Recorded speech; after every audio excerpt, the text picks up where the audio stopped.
So, good morning, Facebook, Twitter, YouTube, everybody who has been viewing my videos and following me. I appreciate it.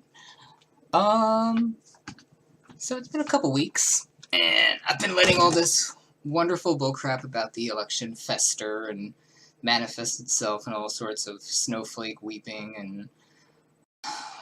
God. Alright, so, there's two really crucial points that need to be touched upon in this video specifically. The first one, of course, is going to be this ridiculous bantering on and on about fake news and Russian hacking, and we need to get a few things cleared up here. This is now the second time that liberals have blanketly labeled the entire American public too stupid to understand fact from fiction. Hillary Clinton wants to continually perpetuate this idea that the American public is too ignorant to elect their own leaders. This is what the liberals are saying. This is what they are saying. They're saying that you and I can't weed through stupid crap on Facebook and Twitter and understand facts. This is what the liberals are saying in regards to the election and why they lost. And, you know, it had nothing to do with the fact that for 2 rounds, the Democrats put out a candidate that no one wanted to elect. This is what they're doing. And in tandem with this, we now have them looking for any excuse they can find for the reason why they lost.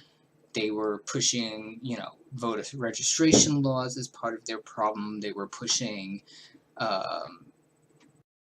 you know, Russian interference, hacking, WikiLeaks, and, you know, now there's this huge push about the idea that, well, you know, if the Russians have hacked the elections, which, you know, the CIA still has not said they actually have. There's been no official announcement, and you know, this is where our intelligence agencies need to start maybe using a better degree of decorum and professionality. Comey had no business bringing up Clinton's emails at all during the election. If there was something that manifested something legal, then yeah, then he should have opened his mouth and pressed charges against her, but he shouldn't have opened his mouth then. And the CIA has no business now trying to manipulate the Electoral College, which is what it looks like, to flip their vote. And, you know, the more this goes on about, oh, you know, here's our chance to get him impeached or, you know, get the election voided, let's think for a few seconds about what you're asking for.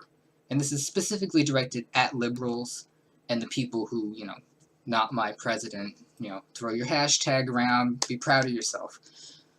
There's a few things you need to realize, first of all. If you void the election, we now run a new election. Hillary Clinton lost twice. Do you really want to push her as your candidate again? And while we're on it, look at everything the DNC did to keep her propped up as their star candidate. They were willing to trounce all over Bernie Sanders. They were willing to skirt election laws. Look at all the pay-for-play that they were doing. The same thing that they were doing when Bill Clinton was president, she was doing to get herself elected. That's the person that you want as president? So let's say, hypothetically, they don't run her as a candidate. What are you left with? Maybe a better candidate, maybe a worse candidate. Would Sanders run as an independent? Now let's do a different hypothetical. And this is the scarier one. Because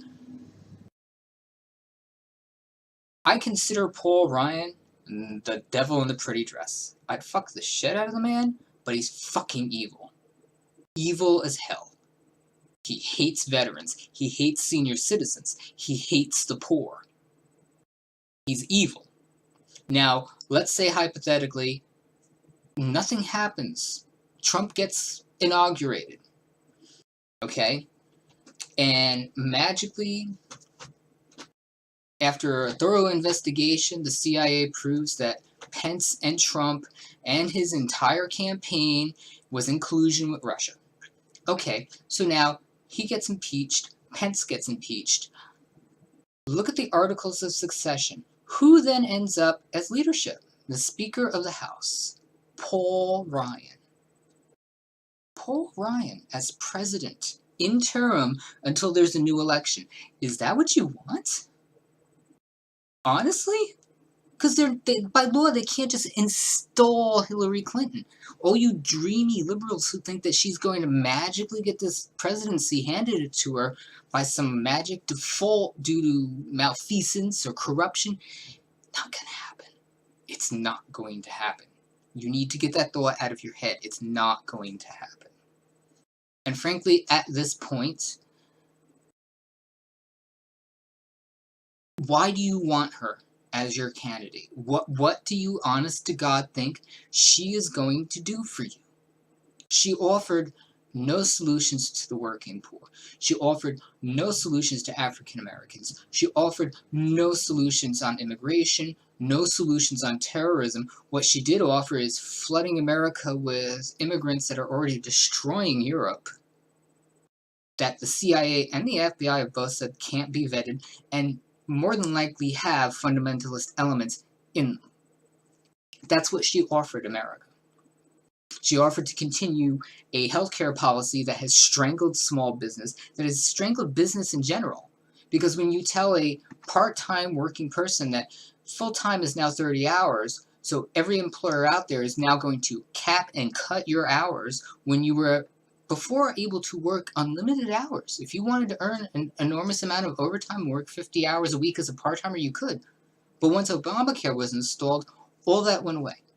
A lot of people were hurt by Obamacare. This is what liberals don't want to hear. All they see is a number. They see 15 million people insured. That's fine, but that still didn't reach the minimum profitability cap for Obamacare, which even the people that orchestrated Obamacare said is a really difficult goal. Guaranteeing an enrollment and a stabilized enrollment, because one of the things that's starting to happen with Obamacare is people are leaving Obamacare to go back to private health care coverage.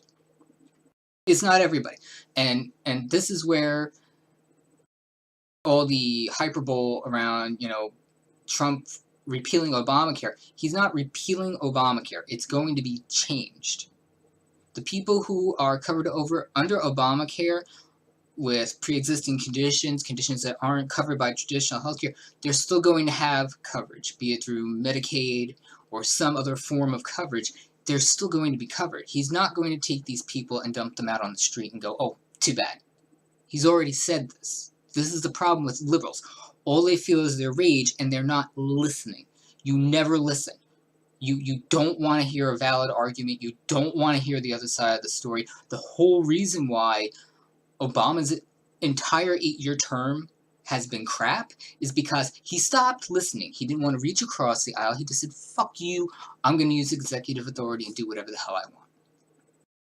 Regardless of whatever poll claims that he is the most popular president in his second term, he's not. A lot of people did not like the way he conducted business. Were there a few things that he did right? Yeah, of course. Every president has a few shining moments. But in terms of his administration as a whole, no. No. The man basically thought he was a dictator. He did not care what other people thought. He didn't want to listen to other options. And that's why Hillary Clinton lost, because she wanted to perpetuate the exact same thing. Now, the other thing I want to really push, and one of the things I, as gay man, have been getting nonstop bitching and crying and whining from my liberal friends, my gay friends. Oh, the Trump administration is going to repeal every law protecting gay people. God, again, you people don't fucking listen. Trump flat out said, it was decided by the Supreme Court. Gay marriage is going nowhere. He has no interest whatsoever in overturning a Supreme Court decision because, simply put, he can't. Legally, the president cannot overturn a decision by the Supreme Court. They are the Supreme Court. They are the final word. They abolished slavery. They gave women voting rights. They gave blacks voting rights. What don't you people understand about the structure of law in this country? Now, are states free to challenge it? Yes, and they have. And guess what? They've lost. And they will continue to lose. But this is where, through the whole course of this path towards a gay marriage law, I was a huge anti-gay marriage person, not for personal reasons, because I saw the bigger picture. And this is another thing that liberals have a real problem with. They focus on finite little things, a little bit of health care and a little bit of national security and a little bit of, a small segment of population that's unemployed. I saw a bigger picture. And this is where, when North Carolina proposed their anti-gay law, when other states still make it legal to fire you for your sexual identity, I said, why are you so fixated on a marriage law, which really only affords you a few benefits? It affords you hospital visitations for your partner and alimony. But think what a gay rights bill or amendment to the Constitution would have done. It would have flat out voided all of the contests that are going on in this country in regards to states altering and manipulating what rights you have as a gay person. And when I brought this up to people, I got vehemently screamed at and yelled at, being called a bigot and anti-gay and a self-loathing homosexual. No. I saw a bigger picture. I've seen what happens to gay people in other countries, specifically Middle Eastern countries, but around the world, where for the longest time, while they were being marginalized and fired for their identity and punished for their identity and denied housing and healthcare, the whole time, a lot of these countries, instead of fixating on what is basically a religious institution, went into their constitutions and said, we need to alter our laws to not only identify freedom for everyone, but for their gender, their race, their religion. We kind of have that blanket statement in this country, but it needs to be fortified. It really needs to be fortified. Why? I don't understand. Because it should be common sense to anybody that discrimination on any level is bullshit. Absolute bullshit.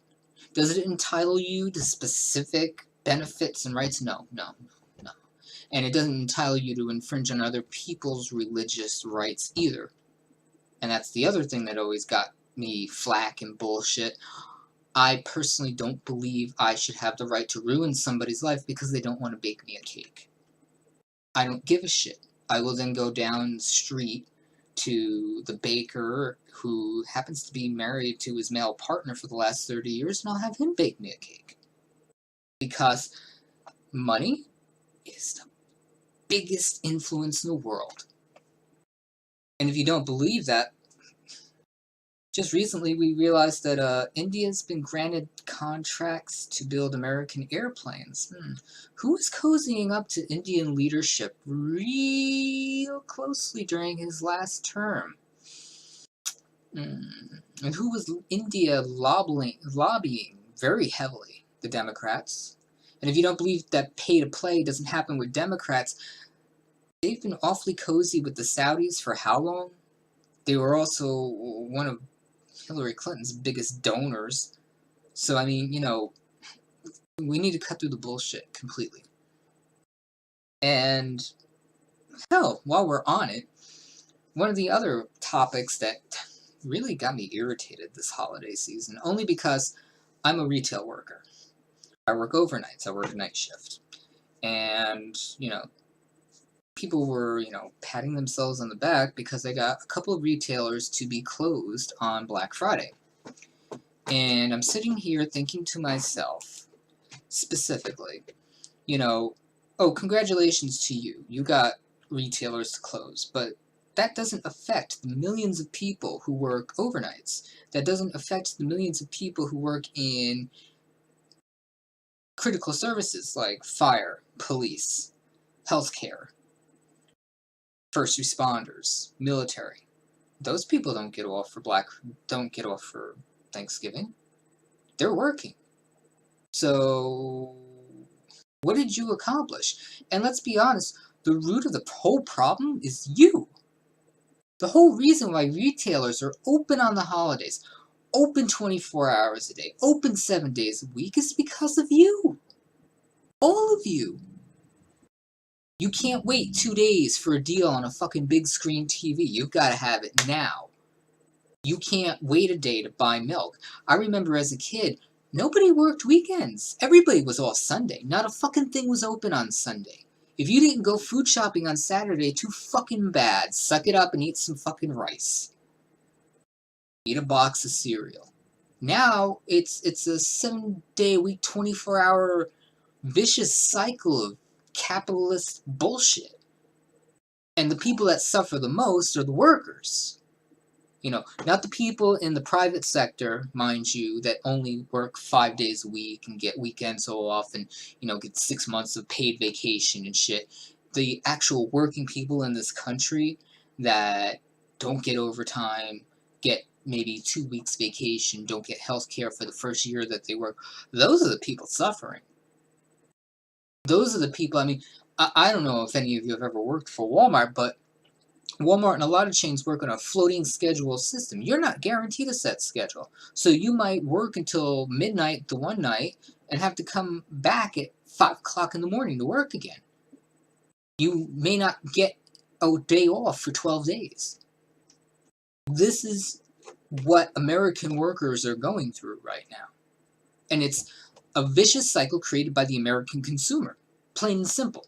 I don't hate capitalism, but capitalism has turned into this beast where it dehumanizes people.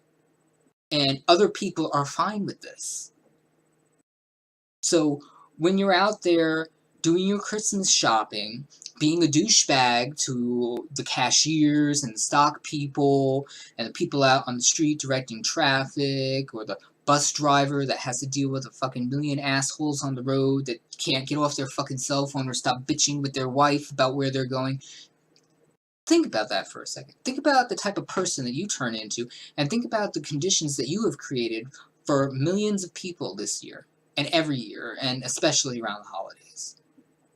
Think about while you're going home to your family to, you know, reward your children's, get your children's love by buying them shit, which is the dumbest fucking thing ever.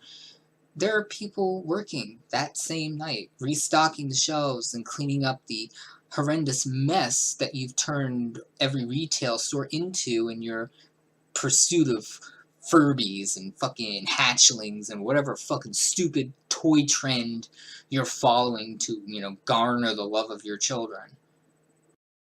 That's the shit that you've done.